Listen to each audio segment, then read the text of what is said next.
Good morning. Today we will having a surgical audit of MR Bangalore Hospital Department of Surgery. This is part of curriculum of DNB board that every DNB student should have a surgical audit done at the end of month. The audit is a very good exercise where you review what has been done in the preceding month and what are the different types of cases, how they presented, what operation was being done, if there is a complication, how the complication was managed, and if there is a death, just short of post-mortem, we can discuss the death and find out some points in the death summary whether something else could have been done to avoid the death. Okay, so that is the idea of doing surgical audit. And I would request other DNB institutions of West Bengal, if they want to present their audit, they can contact Dr. Milin. You can accommodate space for surgical audit of other institutions also. So today we'll be presenting audit of MR Bangalore Hospital. The first will be the Unit 1, which comprises Dr. Kuntal Chakraborty and Dr. Siddharth Mishra as a bed in charge, and PGT will be Dr. Omkarnath Mishra. So Omkar will present. Good morning, sir, seniors, and my dear colleagues. Share screen.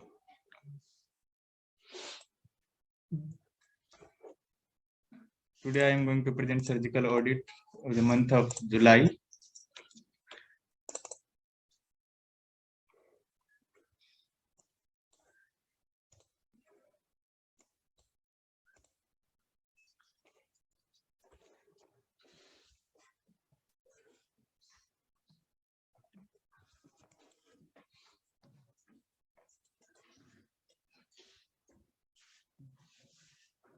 Summary: total OPD days was 8, and total admission days 9.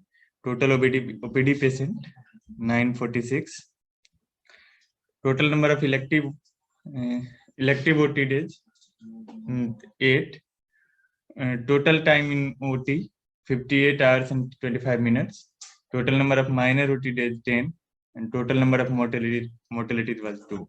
There was no morbidity associated.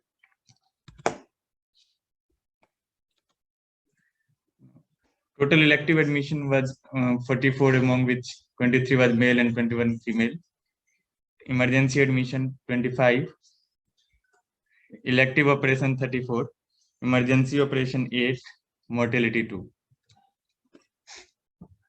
Coming to elective admissions, among the hepatobiliary system, 7 chronic calculus cholecystitis was admitted and which underwent laparoscopic cholecystectomy. 2 chronic calculus cholecystitis admitted, which underwent lap, which further converted to open cholecystectomy, converted to open cholecystectomy done. 4 acute cholecystitis admitted, which was managed conservatively. 1 gallstone pancreatitis admitted, managed conservatively. GIT hernia and 1 corrosive acid poisoning was admitted post FJ, in which Roux-en-Y gastrojejunectomy was done. 5 recurrent appendicitis admitted, which underwent lap appendicectomy. 1 obstructive jaundice, 1 choledicholithiasis, managed conservatively. 2 umbilical hernia underwent mesh hernioplasty, and 2 incisional hernia also underwent mesh hernioplasty. 8 inguinal hernia admitted, which undergoes Lichtenstein mesh hernioplasty. 1 colloid goiter, which was in which hemithyroidectomy was done.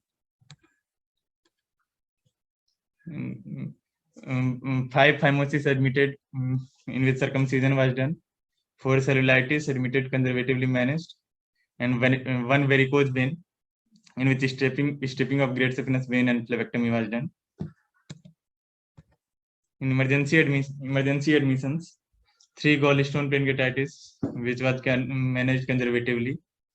2 acute appendicitis, in which open appendicectomy done. 2 subacute intestinal obstruction, which was managed conservatively. 2 Fournier's gangrene was admitted, in which debridement was done. 6 acute cholecystitis admitted, which was managed conservatively. 3 head injury patient admitted, which was managed conservatively. 1 perineal abscess, in which IND was done. 1 peptic perforation, in which exploratory laparotomy with omental gram patch repair was done. 3 cellulitis managed conservatively. 1 compound volvulus admitted, which underwent exploratory laparotomy followed by resection of gangrenous bowel loop, followed by colorectal anastomosis, followed by double barrel ileostomy. Minor operations: 4 excision of sebaceous cyst, 2 ZX procedure, 10 IND, 10 incision and drainage, 6 granuloma excision, and 6 intralesional tamsunolone injection in ganglion, 5 debridement under local anesthesia, and 2 true cut biopsy. There was 2 mortality. 1 mortality: 70-year-old male patient with right-sided hemiplegia post-CVA patient came in emergency with gastric pain and vomiting and respiratory distress. Was diagnosed gallstone pancreatitis after various investigations. Patient was managed conservatively but not maintaining saturation.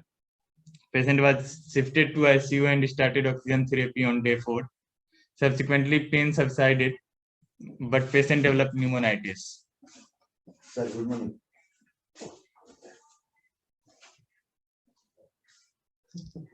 Patient was not maintaining saturation even on BiPAP, so finally ventilated and succumbed to death on day 10.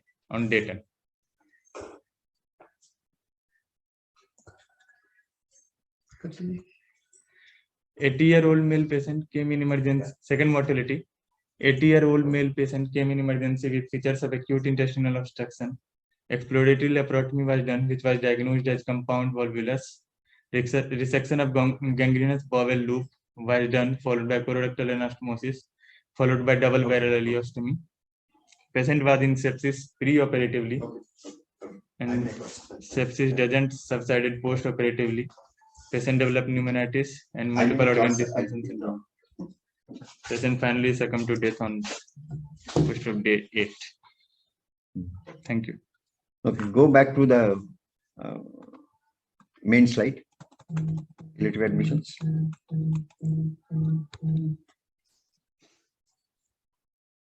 You see, when you write the summary, you write admission of chronic illness is 9, of which operation done was, you can make a separate list of the operations, elective operations and the emergency operations. So total admission chronic illness was 9. 7 underwent lab and 2 required conversion. What is the reason for conversion of this patient?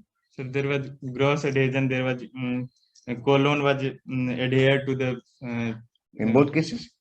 Yes, in one case duodenum was grossly adhered. Okay. Yes. What there was formation of cholecystoduodenal fistula. Okay. Okay. So it all depends. The conversion depends on the person who is operating. Yes, if you have such difficulty, one should convert.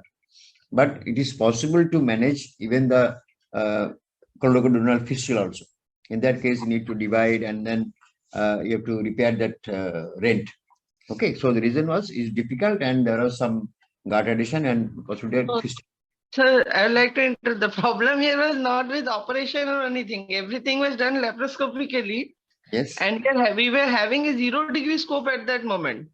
Yes. And yes. there was a big stone that fell into the flanks, like paracolic gutter, and we were not able to find that stone. To find that stone, we had to make a 3 centimeter, 4 centimeter laparotomy incision and take out the stone. Oh, sorry. Cholecystomy was done laparoscopically. Laparoscopically. In both. No, second case to sir was inoperable. We took a biopsy and came out. It was so densely adherent. Even after opening, we could not proceed and we took a biopsy and we came out. Is it malignancy? No, the report did not come out as malignancy. We are managing it conservatively currently after a few days. Okay, sometimes it's difficult, yes. Gallstone pancreatitis, you said conservative management. You have discharged the patient. Yes, sir. Yes, sir. Patient was patient pain subsided and yes, there was no any. Pancreatitis also resolved. Was there a pancreatitis complication?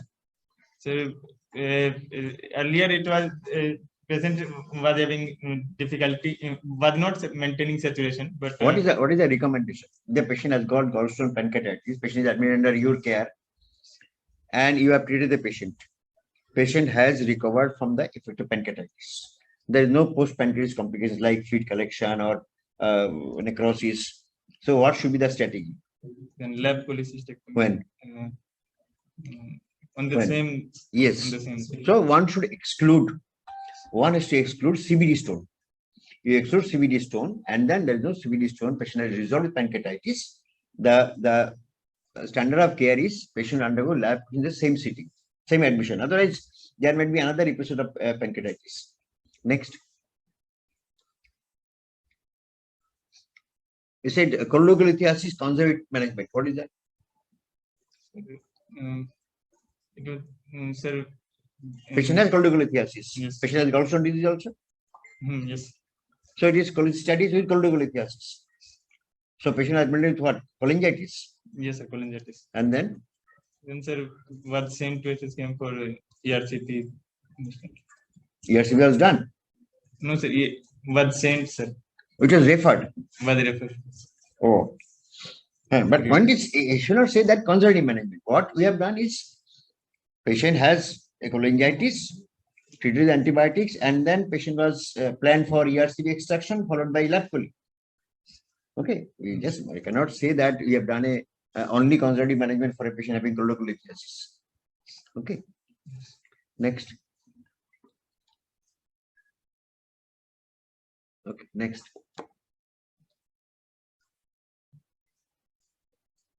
You have a good number of patients having Galatian pancreatitis. Okay, Yes. so 3 patients. What are the cause for esophageal obstruction? What investigation was done? Sir, Could you localize the obstruction? yes, sir.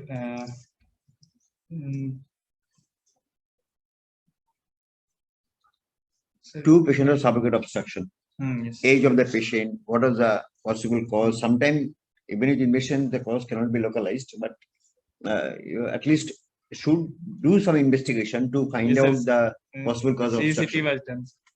CCT. Any what is that? Is small gut obstruction or large gut obstruction? Sir, large gut obstruction. The age of the patient. Age, sir, 70. So 70-year gentleman having large gut obstruction, one should think of what possibility? Malignancy. Malignancy, yes. So this patient needs further investigation. Okay. Again, in this part, in emergency also, you arrange the case in a proper manner. Maybe the operative cases you put first and then put the non-operative cases or put by systems, whatever system you like. Next. Next.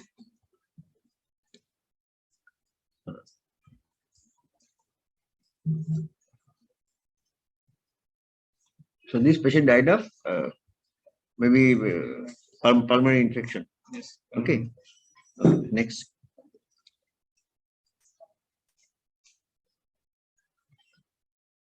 This is also a very aged patient, elderly gentleman. Yes. So you have done the surgery. Before you take up the patient for surgery, was the patient properly resuscitated? Sir, yes, sir. Was resuscitated, sir. His urine output, the vital parameters were Patient was in AKI, sir, during admission, sir. on admission. He was having on, AKI. Was yes, sir. Patient having AKI. Was in AKI. Other vitals. You see, the most important in such scenario is there is urgency for surgery. That is one part. Second is patient having AKI, patient having not maintaining vitals. Then these are the patients who cannot come up from anesthesia. So the most important in such patients are a good pre-op resuscitation. You see, if their gangrenous bowel is there, surgery is also imminent. But if you are not preparing the patient well, these are the patients who will not behave well in the post-op period. So this patient needs a good pre-op optimization. Siddharth, any comment? Sir, this patient was resuscitated well only. The patient came at around 4 o'clock. we shifted the patient to OT at around 7:30, 8 o'clock. Within this period, he received a lot of fluids, but urine output was not that much. It was around 20 to 30 ml per hour after that. Okay. And following which we did the surgery, but I think there was two things that we could have corrected. That patient developed, initially improved after the surgery, but later again developed a second episode of sepsis. Okay. What antibiotic he was on? He was on first. He was started on Pibzo, then shifted to meropenem also, sir. Okay. Possibly one of the reason was such that the patient was always having a hemoglobin of 6, 7 like that, and the patient relatives were not regularly available to arrange for blood and those things. Those not readily available. Okay. In our hand. Okay. Thank you. Any Thank you. comment from anyone? Any comment from anyone?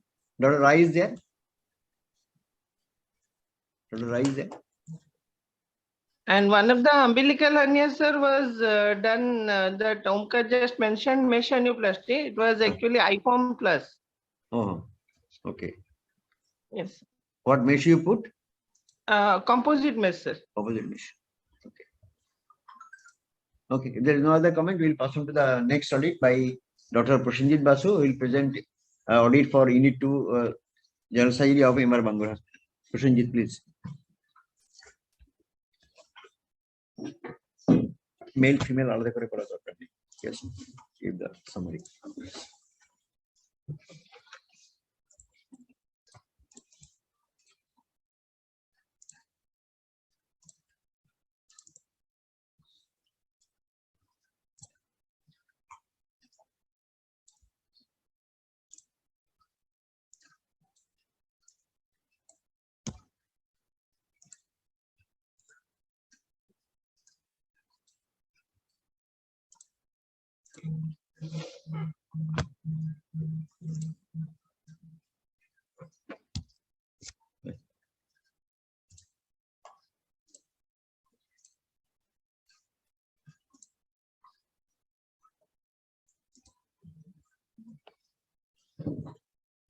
Start. Masculine.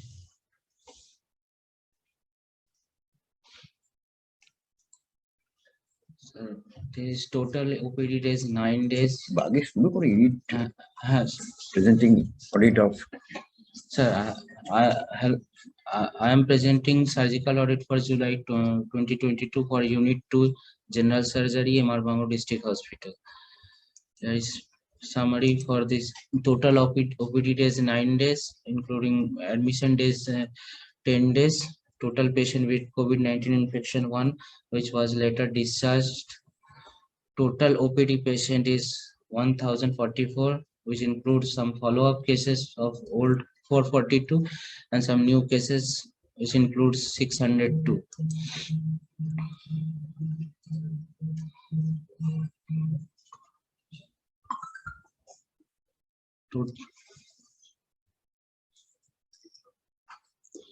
Total number of elective OT days 8. Total time in OT table 1 includes lab, which includes 44 hours and 30 minutes. Table 2 open, which includes 48 hours and 15 minutes. Total number of minor OT days 8, and total number of mortalities 1.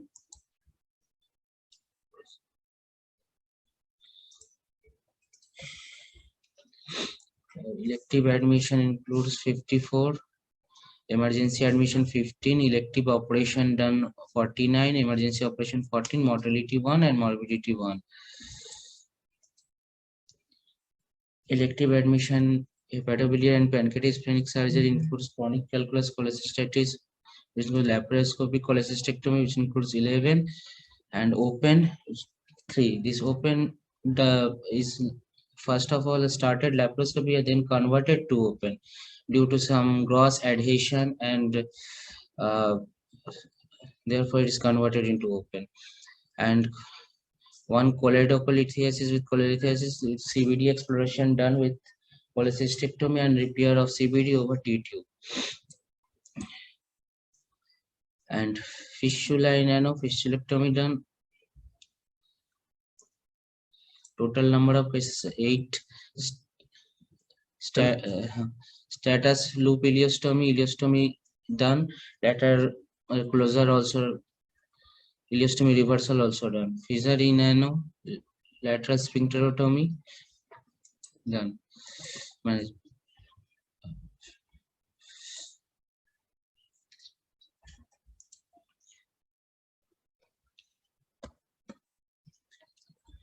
Hernia and groin surgery, which includes parastomal hernia, management done by dismantling of iliac conduct and with anatomical repair of parastomal hernia. Incisional ventral hernia, in which mesh hernioplasty done, and one inguinal hernia includes like instant tension-free mesh hernioplasty done in 2 cases, and incisional ventral hernia, in which posterior component separation done in 1 cases. And breast and endocrine cases, breast lump, which includes wide local excision of breast lump in 2 cases, fibroadenoma detected later on. Thyroid, and one solitary thyroid nodule is present, in which left hemithyroidectomy done. Some miscellaneous cases which includes pilonidal sinus, excision of androgenesis done, and soft tissue sarcoma. One excision, in which excision, split thickness skin grafting. 2 cases we done. First,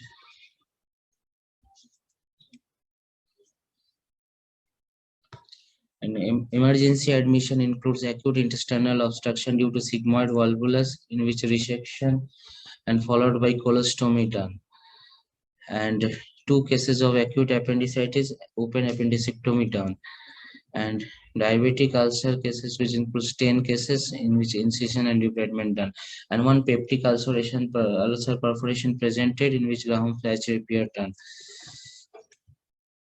Minor OT includes wedge biopsy and sebaceous cyst, lipoma excision and core needle biopsy, and sebaceous cyst excision. Morbidity includes 1 patient which presented with D1 perforation, in which repair done. Later on, he presented with burst abdomen. We managed it by secondary suturing, and later on he discharged with, and 1 mortality, in which includes a patient with cellulitis, which was referred from medicine ward, and he was associated with chronic kidney disease and type 2 diabetes mellitus, COPD.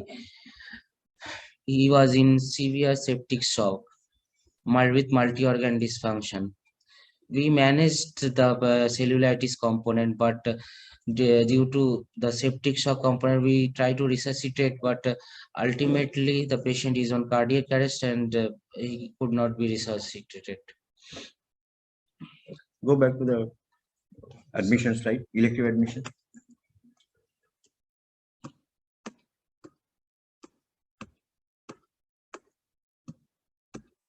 Okay, next.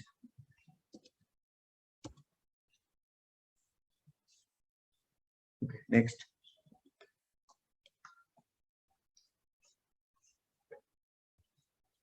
This lateral sphincterotomy, you do under local anesthesia or under my saddle block? Saddle block, sir. All under saddle block. So some are local. How did you achieve local blockade? Because we have seen this lateral sphincterotomy most can be done under good block. Where do you block?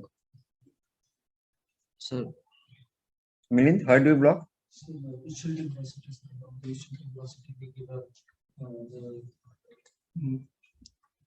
that is one is pudendal block. Yes. So you put your finger in the rectum, Yes. try to feel the ischial spine, Yes, yes. and then inject on either side. Yes. So pudendal block. And what else? You have to block perianal also. Yes. Perianal block. So this can be done under local anesthesia. Next. You said posterior component separation. Posterior component separation. what was the gap?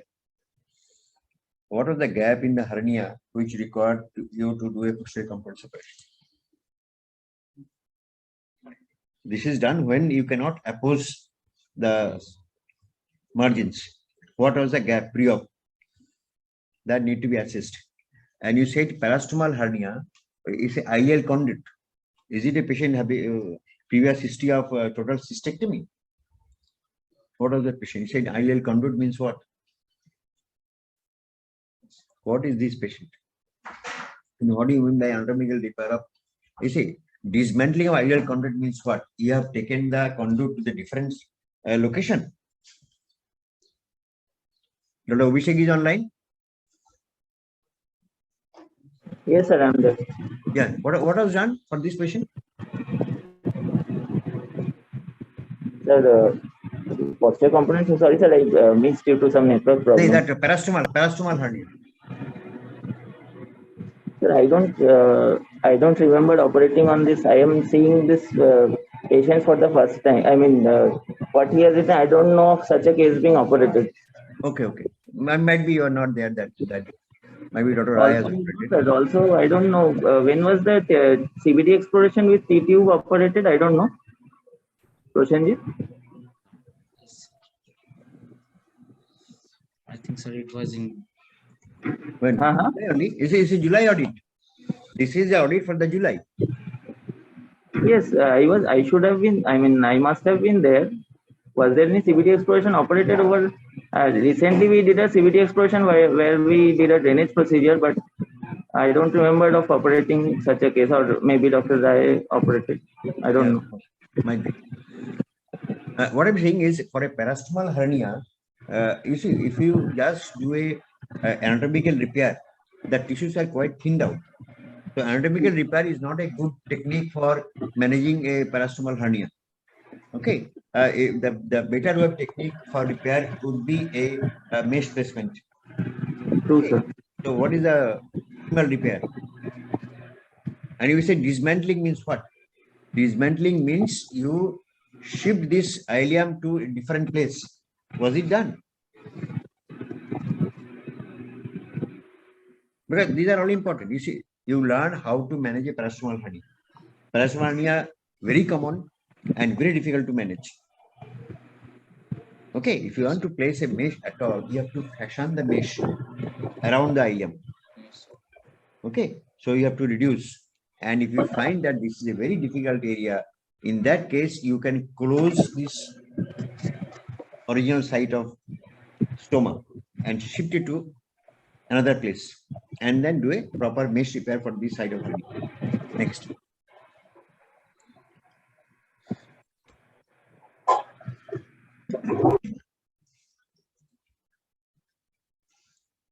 You said breast lump, wide local excision, and you said at the end you got this patient report as fibroadenoma. What was that? Sir, what was done pre-op? Was a proper triple assessment done in this patient? So it was clinically assessed as a And then you did a fibroadenoma. Fibroadenoma. What is the age of the patient? Sir, it was early in 24 to 30. What was the size of the fibroadenoma? Sir, 2 to 3 centimeters. So does all 2 centimeter fibroadenoma need operation? No, You see, sir. you have to keep on thinking. A young patient presenting with a fibroadenoma confirmed by imaging and a took-out biopsy, this patient does not require surgery. Most of these fibroadenoma resolve spontaneously. And if you at all have a fibroadenoma in diagnosis, there is no reason to do a wide local excision. What do you mean by wide local excision? You do wide local excision when you have a suspicion of malignancy. Otherwise, you have a fibroadenoma in diagnosis, the treatment is not wide local excision. Both the cases are fibroadenoma. Yes. The preoperative took-out did not reveal fibroadenoma. Sir, FNS is done. True-cut biopsy not done in that case. Yes, if you do took-out biopsy. Okay. FNS shows fibroadenoma. Yes. Then why do you go for a wide local excision? It should be enucleation. If it is a fibroadenoma being diagnosed, either you do a expectant treatment or you go for just enucleation of fibroadenoma. Yes. Next. how did you manage the gap after excision of parallel sinus? What is the technique in all 4 cases? Same Sir, rhomboid flapping done in all 4 is a rhomboid flap also. Sir, VY plus T done. And that's what I'm saying. In all cases, you have done the same technique of flap coverage. Yes. Okay. Soft tissue sarcoma where? Sir, in anterior abdominal wall. Anterior abdominal wall. Soft tissue sarcoma or desmoid? What? Soft tissue sarcoma, sir. You did a pre-op to cut. Yes, sir. What does it reveal? So, some mesenchymal tissue.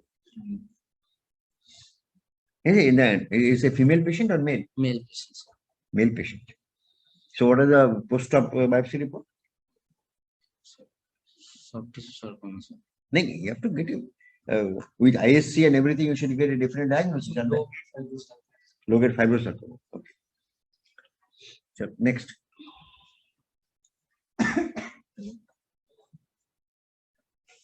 Sigmoid valvular, you say resection followed by colostomy. What does it mean? I'm not sure what you have done. If you do a resection of sigmoid and do colostomy, what of the distal end?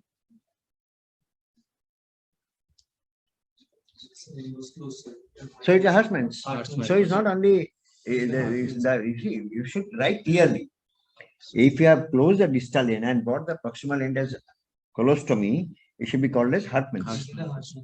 Okay, it's a Hartmann procedure. Okay. What else could have been done?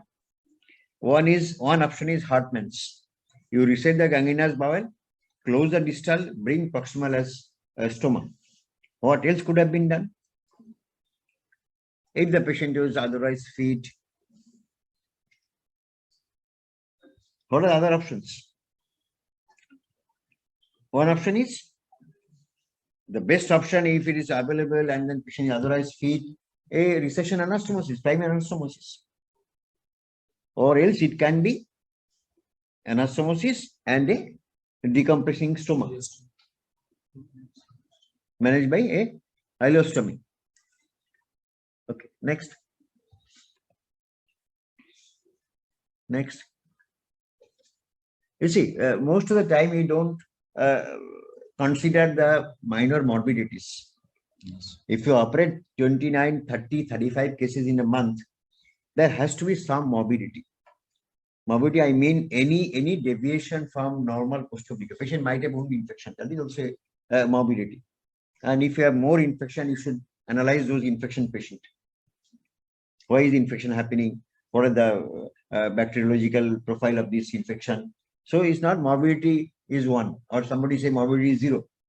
If you operate 25, 30, 35 patients in a month, there has to have some morbidity.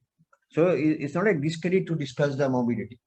We should always keep in mind, but you see, if you do at the end of the month, you know what is happening. In your day-to-day round, you should keep a note. Yes, this patient after colostomy developed a prolonged biliary fistula. So mark that. You can discuss why the biliary fistula happened, what you did for this biliary fistula to manage. Okay, so every deviation from normal recovery is a morbidity. Yes. And let us discuss. You have no morbidity, no mortality. So 100% result. This is not true in any situation. Then somebody is hiding. I'm not trying to expose what is happening to him. I'm not observing the patient properly. So in your day-to-day round, keep a note what is happening to this patient in the post-op period. A patient who has got a smooth recovery is one which follows the normal path of recovery. Not all patients behave in the same manner. Some patients may have some untoward incident in the post-op period. Most are managed. And the idea of discussing in the audit is to analyze what went wrong, what we could have done to avoid this morbidity, and what should be the optimal management for this morbidity. That is the idea of discussion in the surgical audit. Yes. Okay. Chalo. Any other comment?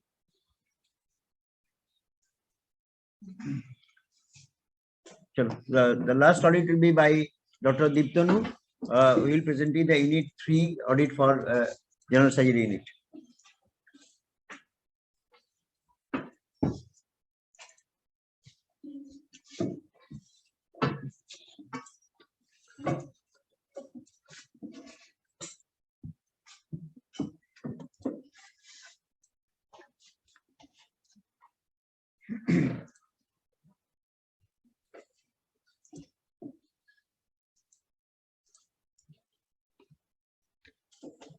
Start. Good morning, respected teachers, and good morning, respected teachers and dear colleagues and seniors. I am Dr. Diptaman Nandi, first year PGT of Unit 3 General Surgery, MRBH, Kolkata. I am going to present the audit of July 2022 of Unit 3 General Surgery, MR1. And first, very little discussion on what is audit. Audit in surgery includes the systematic and critical analysis of the quality of surgical care rendered to people. Significance of audit is, it is an essential learning tool which reviews the current practice, identifies the problem areas, and suggests methods of improvement. Another significance is, important significance is, it is used to increase awareness and better understanding amongst doctors and their patients.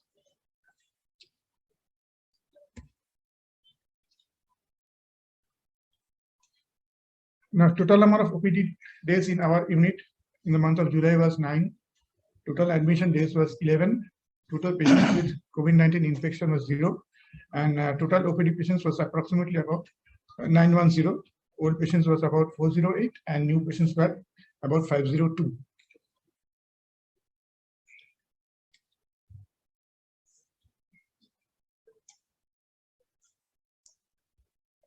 Total number of elective OT days was 9.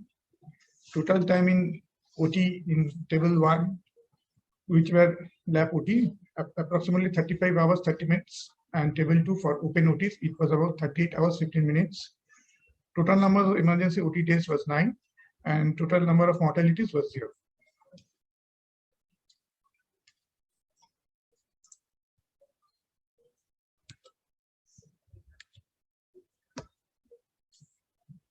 Elective admission, including male and female, was about 27.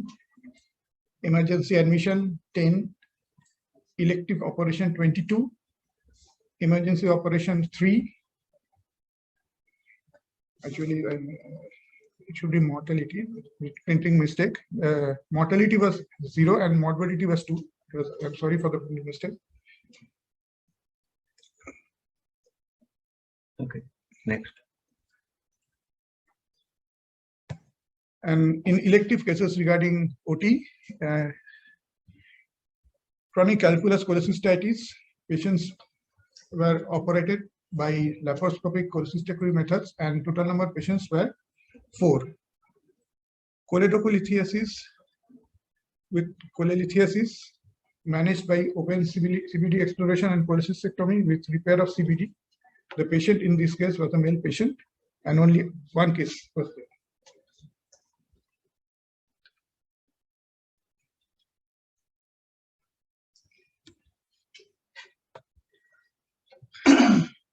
Hernia and groin surgeries includes incisional hernia.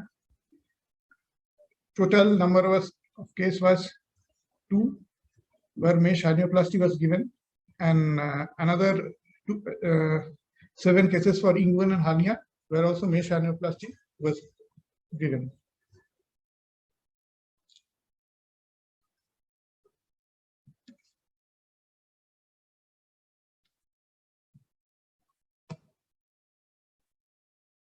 In a case of breast lump of a female patient, wide local excision was done.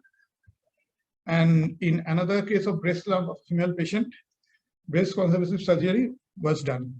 So there were 2 cases of breast surgeries or breast interventions in the month of July.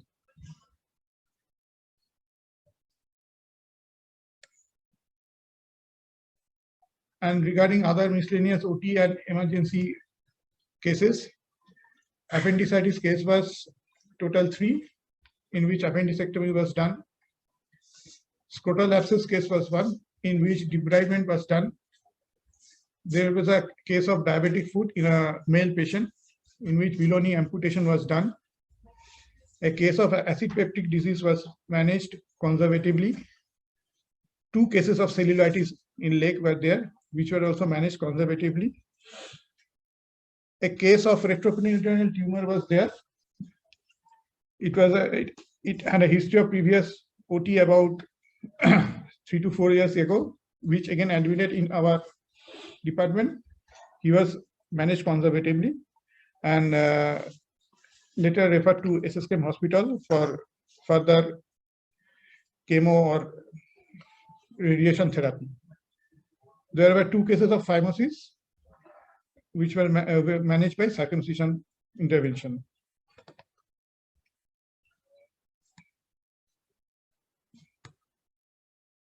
Some minor operations were done in our emergency OT department, which includes excision of sebaceous cyst. Total number of cases were 8. Lipoma excision, total number of cases were 5. And there were debridement under local anesthesia. Total number of cases were 11.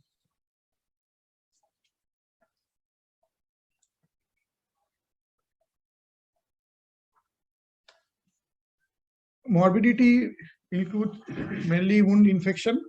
There were 2 cases in our department for the month of July. In one patient, CVD exploration was done. And in another case, the female patient where breast conservative surgery was done. There was no mortality cases in July of our unit. Go back to the slide, main slide.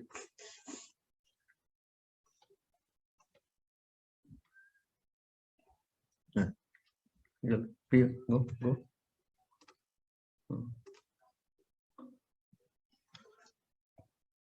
You said repair of CBD means what?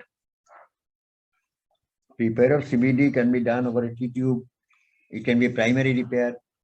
So how do you manage this? What was done in this patient? See, it was a primary repair. Primary repair. T2 was not given. So how this patient behaved post-op? Was there a Sir, yes, sir, there was a biliary leakage also. And so that comes under morbidity. If you have done a primary. Yes, I have mentioned this. This is morbidity. Sir. No, you have not. You have mentioned only 2 wound infection. So actually, there should be. That should be. This should be there. No, wound infection. Actually, by mistake, I have written infection. This patient was actually in my mind, and this is the patient, sir. The male patient. Next.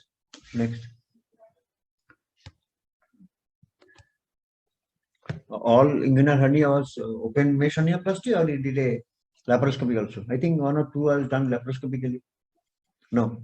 One was done but converted to open. Okay. Okay. Sure. Next.